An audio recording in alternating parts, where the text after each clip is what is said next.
Sa isang malaking bahay, may mga kasangkapang yari sa ginto at pilak, at mayroon ding yari sa kahoy at putik.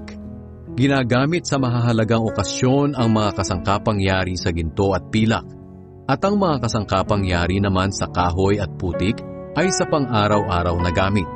Ang mga taong lumalayo sa kasamaan ay nabibilang sa mga kasangkapang ginagamit sa mahahalagang okasyon. Nakatalaga sila sa Panginoon, kapaki-pakinabang sa Kanya, at laging handa sa lahat ng mabubuting gawain. Kaya iwasan mo ang masasamang hilig ng kabataan. Pagsikapan mong mamuhay ng matuwid, tapat, mapagmahal at may mabuting pakikitungo sa kapwa, kasama ng mga tumatawag sa Panginoon ng may malinis na puso.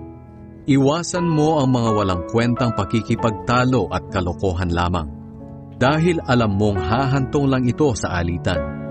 Ang lingkod ng Diyos ay hindi dapat nakikipag-away, kundi mabait sa lahat, marunong magturo at mapagtimpi. Kailangang mahinahon siya sa pagtutuwid sa mga sumasalungat sa Kanya.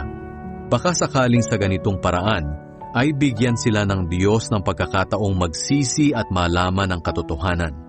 Sa ganoon, maliliwanagan ang isip nila at makakawalan sila sa bitag ng Diablo na bumihag sa kanila para gawin ang nais nito.